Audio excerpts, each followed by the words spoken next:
భజింపరండి ప్రభు యేసుని ఆత్మ సత్యములతో ప్రేమమయుని పరమ తండ్రిని భజింపరండి ప్రభు యేసుని ఆత్మ సత్యములతో ప్రేమమయుని పరమ తండ్రిని భజింపరండి ఆలకించెను మనల విమోచించెను పాప క్షమాపణ ఆలకించెను మనల విమోచించెను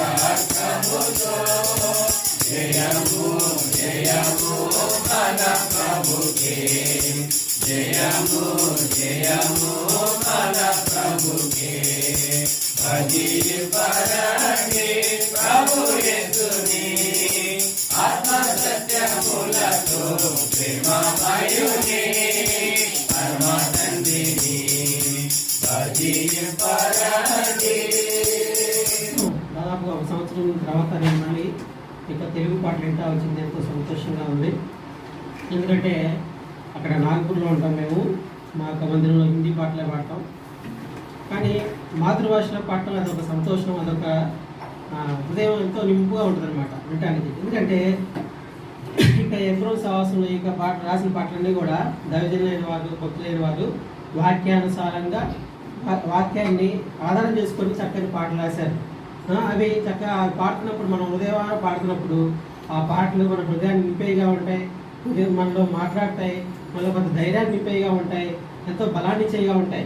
ఇటువంటి పాటలు వాక్యానుసారమైన పాటలు చాలా అరుదుగా ఉంటాయి అన్నమాట సంఘాలు. ముఖ్యంగా మన అక్రమ సహవాసంలో ఇటువంటి ఆత్మీయమైన వాక్యానుసారమైన పాటలు ఎంతో మనకి సంతోషాన్ని, నెమ్మదిని, ఉత్సాహాన్ని ఇచ్చేదిగా ఉంటుంది. కాబట్టి ఈ యొక్క పాటలు మనం ఎంతో హృదయపూర్వకంగా సంతోషంగా పాడేవారుగా ఉండాలి.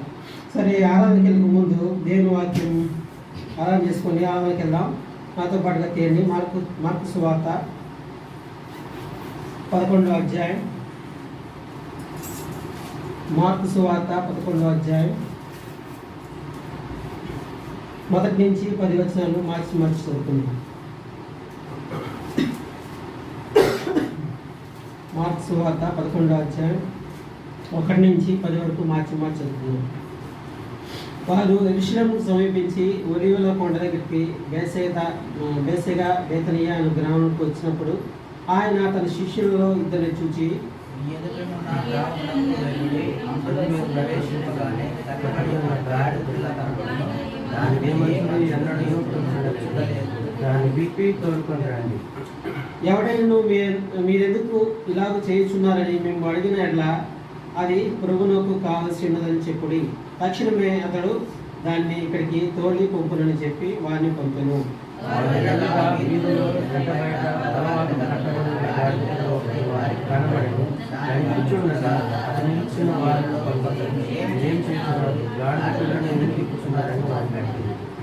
అందుకు శిష్యులు యేసు ఆజ్ఞాపించినట్టు వారితో చెప్పగా వారు పోనిచ్చారు.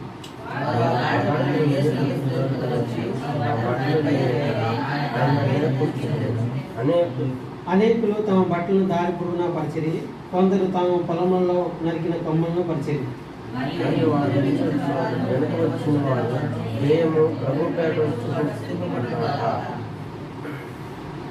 వచ్చున్న మన తండ్రి దావీదు రాజ్యము స్తుతింపబడుగాక, సర్వోన్నతమైన స్థలంలో జయము అనే కేకలు వేసింది. చాలు. మరొక వాక్యము జకర్యా గ్రంథము 9వ అధ్యాయం 9వ వచనం. అందరూ కలిసి చదువుకుందాం ఈ వాక్యాన్ని. జకర్యా గ్రంథము 9వ అధ్యాయం 9వ వచనం. అందరూ కలిసి చదువుకుందాం.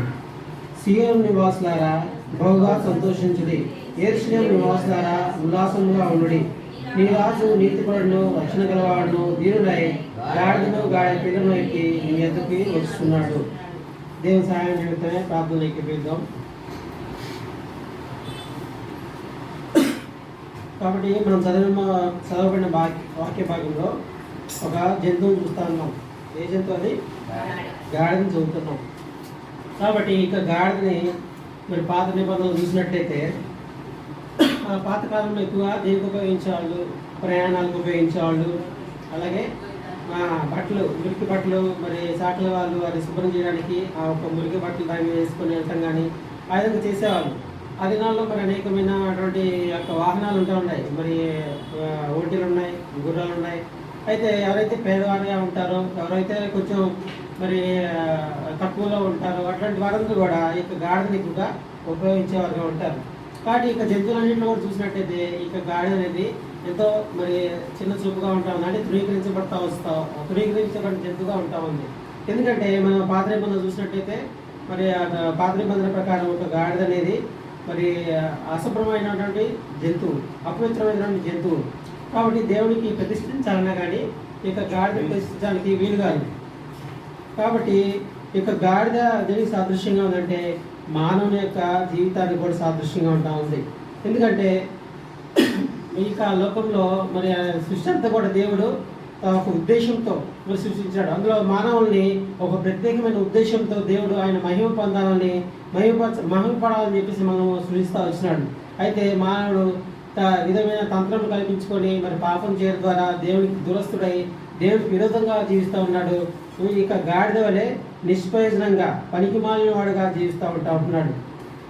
కాబట్టి ఈ యొక్క మానవుడు కూడా తన చేసిన పాపాన్ని బట్టి నరకానికి పాత్రలు అయిపడతా ఉంది. చూడండి, సచివారుగా ఉంటా ఉన్నాడు. ఇక గాడిద వలె చనిపోయేవాడికి సమానంగా ఉంటా ఉన్నాడు. ఎఫెసీయులకు రాసిన పత్రిక 1వ అధ్యాయం 2వ అధ్యాయం 1వ వచనం.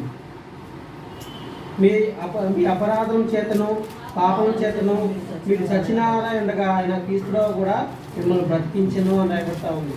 కాబట్టి ఈ యొక్క మనం కూడా ఈ యొక్క సచిన వారితో సమంగా ఉంటా ఉన్నాం. మన పాపం చేత, అపరాధం చేత మనం నరకానికి, నాశనానికి చేరుగా ఉంటా ఉన్నాం. అటువంటి మనం ఇక గాడితో పోల్చుకున్నట్టయితే మన జీవితం ఏ విధంగా ఉంటుందో కూడా మనం చూస్తూ ఉండవచ్చు. అదేవిధంగా అక్కడ చూసినట్లయితే మరి యేసుప్రభు శిష్యులు పంపించినారు.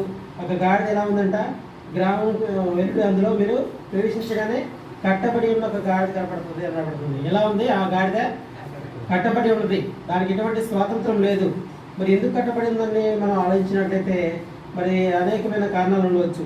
ఆ కట్టబడటం దేనికి సాదృశ్యంగా ఉందంటే మనం కూడా పాపపు బంధకం చేత ఇక లోకంలో కట్టబడిన వారుగా ఉంటా ఉన్నాం. పాప బంధకం మాత్రమే కాదు, కానీ ఇక లోకంలో అనేకమైనటువంటి ఆచారాలు, అనేకమైన కులకట్లు కానీ, అనేకమైన పద్ధతులు కానీ, ట్రెడిషనల్స్ అంటారు కదా, ఇక లోకంలో అనేకమైనటువంటి ఒక్కొక్క ఊర్లో ఒక్కొక్క గ్రామంలో ఒక్కొక్క ఆచారం ఉంటుంది. ఆ ఆచార ప్రకారం జీవిస్తూ ఆచార ప్రకారం విగ్రహాలు కొలుస్తూ ఆచారాల ప్రకారం సృష్టికర్త అయిన దేవుణ్ణి వదిలేసి సృష్టిని మరి పూజించేవారుగా ఉంటాం. ఆ విధంగా అనేకమైన కట్టడలతో బంధకాలతో కూడా మనం బంధించి ఉన్నాం. అయితే మరి పేతురు రాసిన పత్రికలో దేవుని వాక్యం శ్రవిస్తా ఉండగా మీ పితృపారంపర్యమైన వ్యర్థ ప్రవర్తన విడిచిపెట్టి రాయబడతాం. కాబట్టి మనం చేసేయడం కూడా వ్యర్థ ప్రవర్తన అంతా కూడా చూడండి. మొదటి పేతురు రాసిన పత్రిక 10వ అధ్యాయము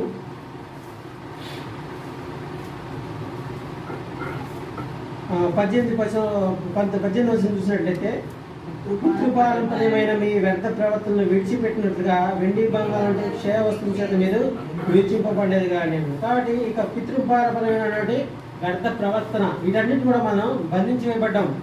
ఎందుకంటే అనేక సందర్భాలు చూస్తూ ఉంటాం కదా, మరి వివాహాలప్పుడు కూడా మరి మా కులంలో వాళ్ళే కావాలి, మేము అట్లాగే జీవిస్తాం, మాకు సంబంధించిన వాళ్ళే కావాలి, మాకు బాగా ధనం ఉన్నోళ్ళే కావాలా, మాకు రంగులు ఉన్నోళ్ళే కావాలా, ఇట్లాంటి ఆలోచనలన్నీ కూడా మనకు కూడా ఒకప్పుడు లోకంలో ఉంటా ఉన్నాయి. అయితే ఈ విధానాలు కూడా కొంతమంది యేసు ప్రభువుని రక్షకుడిగా అంగీకరించామని చెప్తారు, కానీ ఇటువంటి కట్టుబాట్లు, ఇటువంటి పితృపారమైనటువంటి వ్యర్థ ప్రవర్తనలు కూడా అనుసరించేవాడుగా ఉంటున్నారు.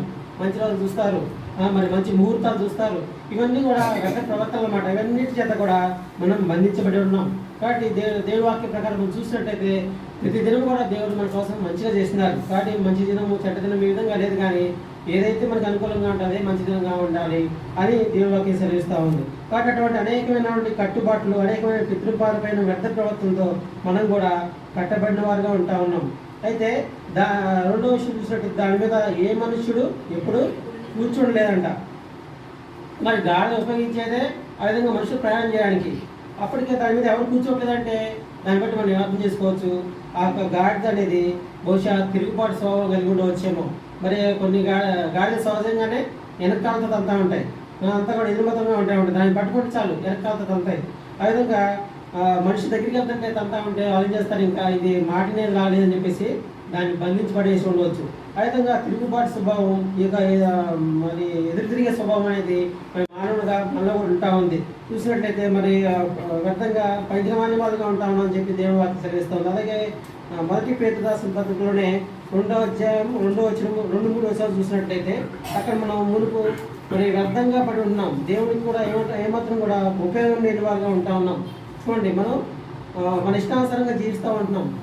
అందరూ కలిసి చదువుకుందాం. ఎఫెసీయులకు రాసిన పత్రిక 2వ అధ్యాయము 2-3 వచనాలు. మీరు వాటిని చేయొచ్చు వాయుమండల సంబంధమైన అధిపతిని అనగా అవిధేయులైన వారిని ఇప్పుడు ప్రేమించే శక్తికి అధిపతిని అనుసరించి ఈ ప్రపంచ ధర్మం చొప్పున మునుపు నడుచుకుంటారు. అలాగే 3వ వచనం అందరూ కలిసి చదువుకుందాం. వారితో కలిసి మనమందరము శరీరం యొక్క మనసు యొక్క కోరికలను నెరవేర్చుకోవచ్చు, మన శరీరాశకు అనుసరించి మనకు ప్రవర్తించు కడవ వారి వలె స్వభావ సిద్ధంగా దైవోగ్రతకు పాత్రమే ఉంటుంది. కానీ ఆ గాడికి మరి ఎవరికి పనికిరానికి ఇష్టం లేదు, తన సొంతగా ఉండాలని కోరుతా ఉంది. ఆ విధంగా దాన్ని బట్టి బంధించబడతా వచ్చింది. కాబట్టి మనం కూడా అదేవిధంగా మనం కూడా గాడితో పోల్చుకున్న వారం అయితే మనం కూడా దేవుడికి ఏమాత్రం కూడా పనికిరాని వారుగా ఉంటున్నాం, ఏమాత్రం కూడా ఉపయోగకరంగా లేదన్నా ఉంటున్నాం. ఆయన మహిమ కోసం సృష్టించుకున్నాడు మనల్ని, కానీ మనం దేవుని గుర్తించలేని అంధత్వంలో గుడ్డితనంలో ఉంటా ఉన్నాం. ఎందుకంటే ఇక యుగ సంబంధమైన దేవత మన కళ్ళకి విశ్వాసమైన వారికి గుడితనం కలిగేస్తూ ఉంది. కాబట్టి ఆ విధంగా ఈ యొక్క యుగ సంబంధమైన దేవత గుడితనం చేసిన దాన్ని బట్టి మనం నిజమైన దేవుని తెలుసుకోలేక ఆయన ఇంటికి దూరంగా, ఆయన సవాసానికి దూరంగా మనం జీవించేవారుగా ఉంటా వచ్చాం. అదేవిధంగా మరి అట్లాంటి వారిని దేవుడు పిలుస్తూ ఉంటున్నాడు. ఇక గాడిదని పిలవడానికి కొంతమంది మనుషులను పంపించినాడు. ఏమంటున్నాడు ఇక్కడ మీరు 3వ వచనం చూసినట్టయితే దాన్ని విప్పి తోలుకొని రండి, దాన్ని విప్పి తీసుకొని రండి అని చెప్తా ఉంటున్నాడు. కాబట్టి మనం కూడా ఆ విధంగా అవిధేయులై మరి దేవునికి నిరాకరించి దేవునికి దూరంగా ఉన్నప్పుడు మనల్ని కూడా పిలుచుకొని రండి అని చెప్తా ఉన్నాడు. దేవుడు అనేకమైనటువంటి ప్రవర్తన ద్వారా తన యొక్క దాసు ద్వారా ఈ యొక్క లోకానికి తన వాక్యాన్ని పంపిస్తూ తన మాటలు పంపిస్తూ అనేక మంది ఆహ్వానిస్తూ ఉంటా ఉన్నాడు. ఆ విధంగా మనం కూడా ఆయన చేత పిలువబడి వారుగా ఉంటా ఉన్నాం. ఏ విధంగా అయితే ఇక గాడిదని తన దాసును పంపించి విప్పి తీసుకొని రండి అని పంపిస్తూ ఉన్నాడు. దేవుడు తన చిత్తంలో తన ఏర్పాటులో ఉన్న వారిని ఆ విధంగా పిలుచుకొచ్చేవాడుగా ఉంటున్నాడు. చూడండి మరి యెషయా గ్రంథము 47వ అధ్యాయం 3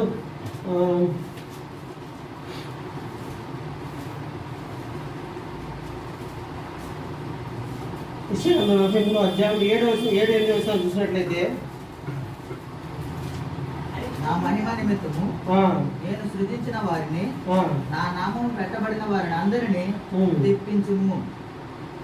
అలాగే తర్వాత వచ్చింది, నేనే వారిని కలుగజేసి తిని వారిని పుట్టించిన వాడను నేనే.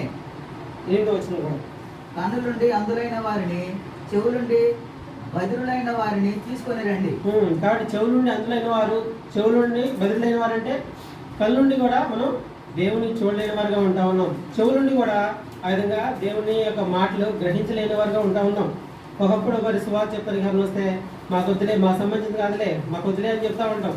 ఉదాహరణకి మరి మా ఇంట్లోనే మా నాన్నగారు ఉన్నారు, మరి ఆయనకి వయసు ఎక్కువైపోయింది.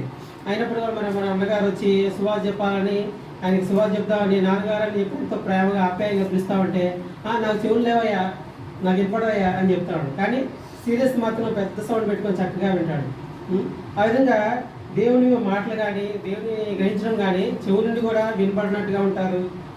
ఆ విధంగా మనం కూడా జీవించిన వారు ఒకప్పుడు. ఆ విధంగా కళ్ళు నుండి కూడా చూడలేని వారుగా ఉంటా ఉన్నాం. అటువంటి వాడిని దేవుడు తన దాసుని వారిని పంపించి ఆ విధంగా మనకి సువార్త చెప్పడం ద్వారా, దేవుని వాక్యం చెప్పడం ద్వారా దేవుని ప్రేమని తెలియపరిచేవారుగా ఉంటా ఉన్నారు. కాబట్టి ఆ విధంగా చూసినట్టయితే 3వ వచనం చూసినట్టయితే, ఎవరైనా మీరు ఎందుకు ఇలా చేసినారు మేము అడిగిన ఇట్లా ప్రభువుకు కావాల్సి ఉందని చెప్పండి, తక్షణమే వారి మీ వద్దకి పంపిస్తారని చెప్తా ఉంటున్నాడు. అదేవిధంగా మరి 4వ వచనం చూసినట్టయితే, వారు వెళ్ళగా వీధిలో ఇంటి బయట తలవాకిట కట్టబడి ఉన్నది. ఎక్కడ కట్టబడి ఉందా? ఇంటి బయట తలవాకిట కట్టబడి ఉన్నది. కాబట్టి మరి సహజంగా ఇక జంతువుల్ని మరి మంచిగా పాలిచ్చే జంతువులు కానీ వాటిని కానీ పనికొచ్చే వాటిని ఎక్కడ కట్టేస్తారంటే మరి ఒక కొట్టంలాగా తయారు చేస్తారు. కొట్టం తయారు చేసి దానిలో మంచిగా వాటికి పోషణ తయారు చేస్తారు. మనకు ఎండ వాన గాలి తగలకుండా ఎంతో కాపాడేవారుగా ఉంటారు. ఎందుకంటే మాకు కూడా ఒకప్పుడు గేదెలు ఉన్నాయి, వాటిని ఎంతో సంపాదించే వాళ్ళం. వాటి చక్కగా మరి బయటకు పడకుండా ఇంట్లో తీసుకొచ్చి వాటికి మేత వేయటం, వాటికి మంచి ఆహారం పెట్టడం, ఇదంతా కూడా చేసేవాళ్ళం. మంచి నీళ్లు పెట్టడం, ఇదంతా కూడా చేసేవాళ్ళం. ఎందుకంటే వాటిని ఎంతో ఉపయోగపడతాయి కదా అని చక్కగా చూసుకునేవాళ్ళం. అయితే ఈ యొక్క గాడిద ధృవీకరించబడిందిగా ఉపయోగం లేనిదిగా ఉంది కాబట్టి ఎక్కడ ఉందంట? ఇంటి బయట ఉందంట. మరి ఎండ వచ్చినా అక్కడే ఉండొచ్చు, మరి వర్షం వచ్చినా అక్కడే, మరి చలి వచ్చినా అదే విధంగా ఉంటుంది. కాబట్టి మన జీవితం కూడా చూసినట్లయితే మరి మనకి మన జీవితంలో ఎటువంటి సమస్య వచ్చినా కానీ ఎటువంటి ఒక ఆదరణ అనేది లేదు, ఒక నిరీక్షణ అనేది లేదు. అలాగే దేవునికి సహవాసానికి దేవుని ఇంటికి దూరంగా వెలుపడపడి ఉన్నవారుగా మనం ఉంటా ఉన్నాం. కాబట్టి ఎందుకంటే మనం మన తండ్రి అయిన అపవాది యొక్క క్రియలు చేస్తూ ఆయన్నే మనం అనుసరించేవారుగా ఉంటా ఉన్నాం. చూసినట్టయితే యోహాను సువార్త 8వ అధ్యాయము 44వ వచనం, వారిలో కొందరు 44 యోహాను సువార్త, మీరు మీ తండ్రి యొక్క అపవాది సంబంధులు, మీ తండ్రి దురాశను నెరవేర్చబోతున్నారు. ఆది నుండి వాడు నరహంతకుడు అయి ఉండి సత్యమందు నిలిచిన వాడు కాడు, వాని యందు సత్యమే లేదు. వాడు అబద్ధమాడినప్పుడు తన స్వభావం అనుసరించే మాట్లాడును. వాడు అబద్ధకుడును అబద్ధమునకు జనకుడునై ఉన్నాడు. అదేవిధంగా మనం దేవుని ఇంటికి దూరంగా ఉన్నామని చెప్పి రాయబడతా ఉంది. ఎఫెసీయుల రాసిన పత్రిక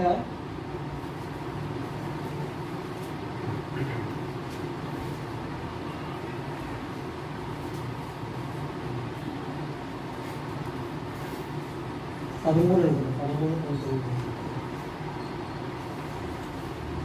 సరే, మన దేవునికి దూరస్తులుగా ఉన్నాం. దేవునికి దేవుని సహవాసానికి అయినను దూరస్తులైన మీరు క్రీస్తు రక్తం వలన సమీపస్తులై ఉన్నారు. కాబట్టి మనం ఒకప్పుడు ఎలా ఉన్నాం?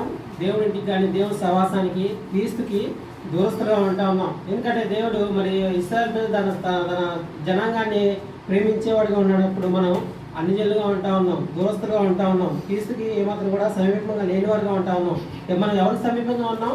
మన తండ్రి అయినటువంటి అపవాదికి, మరి ఈ యొక్క అబద్ధం ఆడే జనకుడికి అయినటువంటి సాతానుడికి ఆయన వెంబడించి ఆయన వారితో మనం తిరిగేవారుగా ఉన్నాం.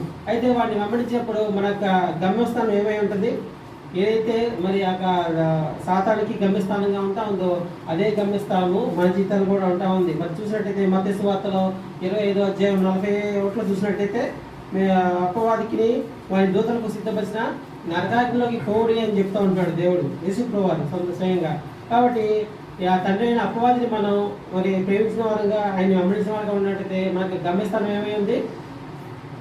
నరకాగ్ని ఉంటా ఉంది, అగ్ని ఉంటా ఉంది.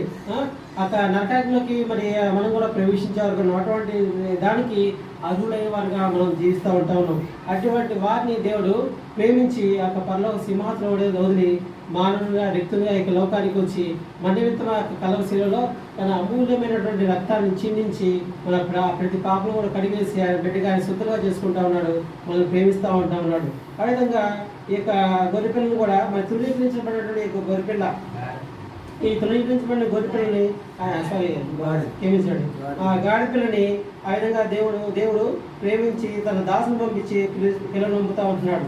కాబట్టి ఇక్కడ ఇంకా ఇంకో మాట రాయబడింది, గాడిపిల్ల మొదట వారి కనబడిన ఇచ్చున్న అక్కడ నిలిచి ఉన్న వారిలో కొందరు మీరేమి చేస్తున్నారని రాయబడతా ఉంది. కాబట్టి ఇక్కడ ఎవరు పిలిపించారు దీన్ని? గాడిపిల్లని యేసుప్రభువు వారు పిలిపించారు. కానీ అక్కడ కొంతమంది అడ్డుకునేవారుగా ఉంటా ఉన్నారు.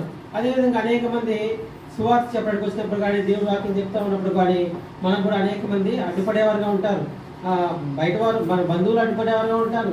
దేవుని యొక్క మందిరానికి వెళ్తే ఉంటాయి.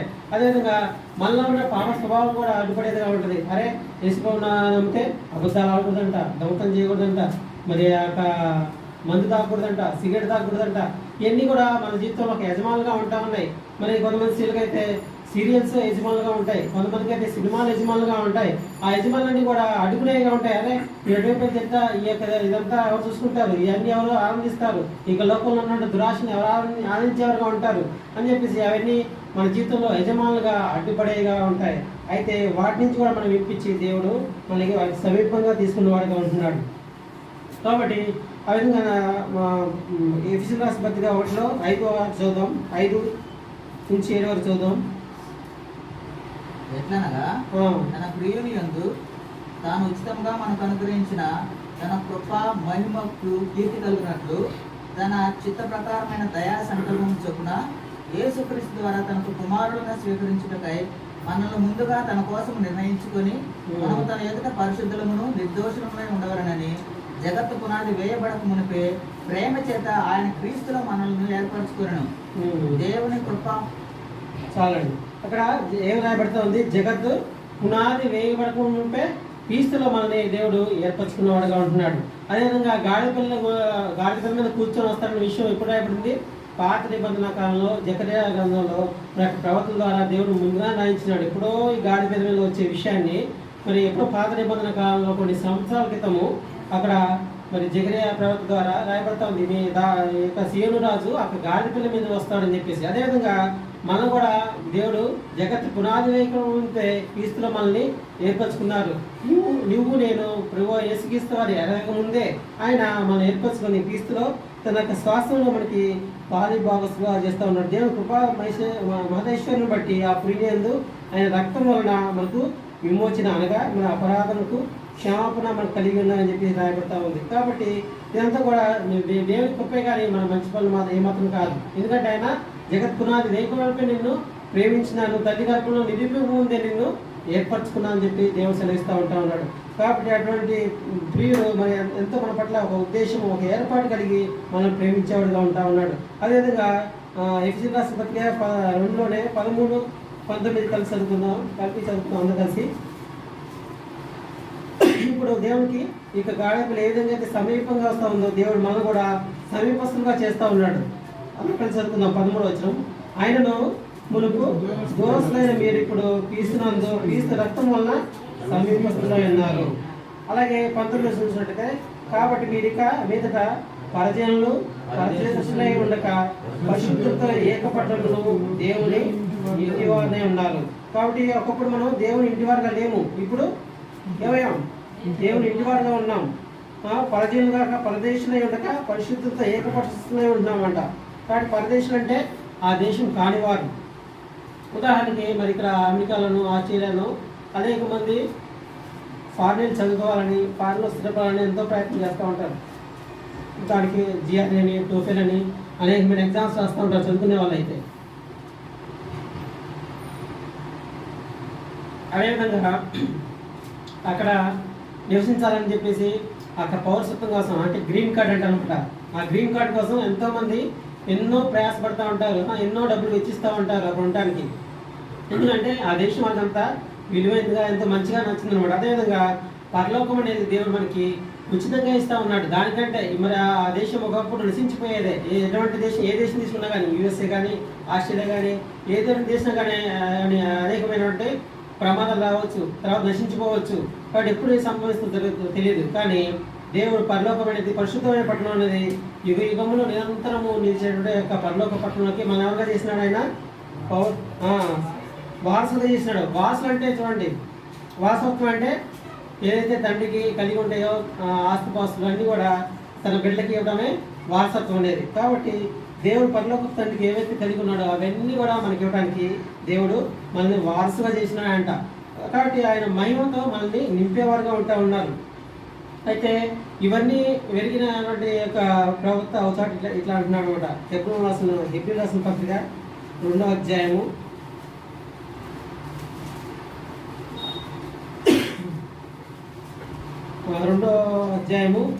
6-7 వచనాలు అందరూ కలిసి చదువుకుందాం. హెబ్రీ రాసిన పత్రిక 2వ అధ్యాయము 6-7 వచనాలు. అయితే ఒకడు ఒక చోట ఇలాగ దృఢముగా సాక్ష్యం ఇచ్చున్నాడు, నీవు మనుషుల్ని జ్ఞాపకం చేసుకున్నట్టుకు వాడు ఏ పాటి వాడు, నీవు నరపుత్రుని రక్షించుటకు వాడు ఏ పాటి వాడు, నీవు దేవతల కంటే వాడిని కొంచెం తక్కువగా చేశావు, మహిమా ప్రభావంతో వాటిని కిరీటం ధరింపజేశావు, నీ చేతి పనుల మీద వానికి అధికారం అనుగ్రహించితివి, వాని పాదల కింద సమస్తము ఉంచితివి అన్నాడు. కాబట్టి ఒక మంచి మహాజ్ఞాని ఈ మాట చెప్తున్నాడు, మా మనుషులు జ్ఞాపకం చేసుకోవడానికి వాడు ఏ పాటి వాడు అని చెప్పేసి. అదేవిధంగా కీర్తన గ్రంథము 8వ అధ్యాయం చూసినట్టయితే అక్కడ ఏమంటే చంద్రనక్షత్రం చూడగా, చంద్రనక్షత్రము సూర్యుడు చూడగా నువ్వు సృజించినటువంటి మనుషుడు ఏ పాటి వాడు, వాళ్ళకి దేవుడితో సమాన భాగం ఇచ్చారు. ఇక్కడ దేవతలు రాయబడతా ఉంది హెబ్రీ పత్రికలో. కానీ కీర్తన గ్రంథం 8వ అధ్యాయంలో రాయబడతానంటే దేవుడితో సమానంగా రాయబడతా ఉంది. దేవుడి కంటే వాడిని కొంచెం తక్కువగా వాటిగా చేసావు అని చెప్పేసి రాయబడతా ఉంది. కాబట్టి నువ్వు కలుగు చేసిన చంద్ర నక్షత్రం నేను చూడగా నువ్వు మనుషుని జ్ఞాపకం చేసుకున్నట్టు వాడు ఏ పాటి వాడు అంట. కాబట్టి మనం నిజంగా ఇక సృష్టితో మనం పోల్చుకుంటే మనం ఒక దుమ్ము ధూళి వంటి వారు. అటువంటి వాడిని దేవుడు ప్రేమించి జ్ఞాపకం చేసుకొని ఆయన మహిమతో మనల్ని నింపాలని కోరుతూ ఉంటున్నాడు. కాబట్టి ఈ యొక్క గాడి పిల్ల కూడా ఎంతో ఘనత జరుగుతూ ఉంది ఇక్కడ. మరి యేసుప్రభువు దగ్గర రాగానే మరి అంతకుముందు ఏం మోసేది? ఈ గాడి పిల్ల మురికి బట్టల మీద మోసేది. అయితే ఇప్పుడు మరి కింద తివాచీలు వేస్తూ ఉన్నారు, రెడ్ కార్పెట్ అంటారు కదా. మరి పెళ్ళిళ్ళలో వాటిలో ఘనంగా మరి పార్టీలు జరిగేప్పుడు పెద్ద పెద్ద వారి కోసం మరి ఎర్ర తివాచీ వేస్తూ ఉంటారు, అలాగే పెద్ద కార్పెట్లు పరుస్తూ ఉంటారు. అట్లా ఆ విధంగా వారి యొక్క మంచి మంచి బట్టలు తీసుకొని ఆ విధంగా గాడ కాళ్ళ ముందు వేస్తూ ఉన్నారు. మరి ఒకప్పుడైతే ఈ గాడిద ఏ విధంగా ఉంది? మురికి గుడ్డలు మోసేదిగా ఉంటా ఉంది, ఒక తృణీకరింపబడతా వచ్చింది. అదేవిధంగా మరి దాంతో పోల్చుకున్నట్టయితే మనం కూడా ఒకప్పుడు ఈ లోకంలో వేరే వారు మరి మొదటి కొరింథీయులకు రాసిన పత్రిక 7వ చూసినట్టయితే మన ఈ లోకంలో తృణీకరింపబడినగా ఉన్నాం, జ్ఞానం లేనివారుగా ఉంటా ఉన్నాం. అటువంటి మనల్ని దేవుడు ఏర్పరచుకొని విధంగా దేవుడు తన మహిమతో మనల్ని నింపేవాడుగా ఉంటా ఉంటున్నాడు. కాబట్టి ఇంకా విషయాలన్నీ కూడా మనం జ్ఞాపకం చేసుకొని గాడిద జీవితం ఏ విధంగా ఉందో మన జీవితం కూడా ఒకప్పట్లాగే ఉంది. అయితే ఇక్కడ గాడిద అనుకుంటా ఉంటుంది, అయ్యో ఇంత గంట నాకు ఇస్తున్నారు ఏంటి అని అనుకోవచ్చు. కానీ ఆ గంట దేనివల్ల వచ్చింది? ప్రభువైన యేసుక్రీస్తు వారి వల్ల ఆ గంట వస్తూ అవుతుంది. అదేవిధంగా దుమ్ము ధూళి వంటి వారి పాపలైన మనకి దేవుని వల్ల ప్రభువైన యేసుక్రీస్తు వారు కాచిన రక్తాన్ని బట్టి ఆ పరలోకంలో మనకి ఎంతో ఘనత జరుగుతూ ఉంది. మనం రక్షణ పొందితేనే దేవతలు ఎంతో మరి సంతోషించేగా ఉంటాయంట, పరలోకంలో పండుగ చేసుకునేగా ఉంటాయంట. మన పేరు జీవితంలో రాయమని చెప్పేసి ఎంతో సంతోషిస్తారంట పరలోకంలో దేవతలు. కాబట్టి అటువంటి గొప్ప ఘనత అనేది దేవుడు మన జీవితాలతో నింపుతూ వస్తున్నాడు.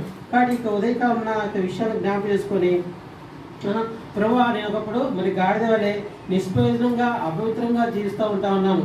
అటువంటి నన్ను నీ దాసులైన వారు పంపించి నీ సువార్తను పంపించి నీ యొక్క అమూల్యమైన ప్రేమ అనేది నా పట్ల కనపరిచినావు. నేను ఒక నిష్ప్రయోజనంగా ఉంటాను, నన్ను మరి ప్రయోజనంగా నీ ఇంటికి బయట ఉన్నవాడిని, దూరస్తులో ఉన్నవాడిని సమీపస్తుగా చేసినావు. నీ ఇంట్లో మరి పరిశుద్ధ సవాసంలో నన్ను చేర్చినావు. అలాగే పరలోక దూతల కంటే నన్ను హెచ్చించేవాడుగా ఉంటా ఉన్నావు అని చెప్పేసి ఈ విషయాన్ని జ్ఞాపకం చేసుకొని దేవుని స్తుతించి ఆరాధించేవాడుగా ఉన్నట్లు దేవుడు సాయం చేయండి.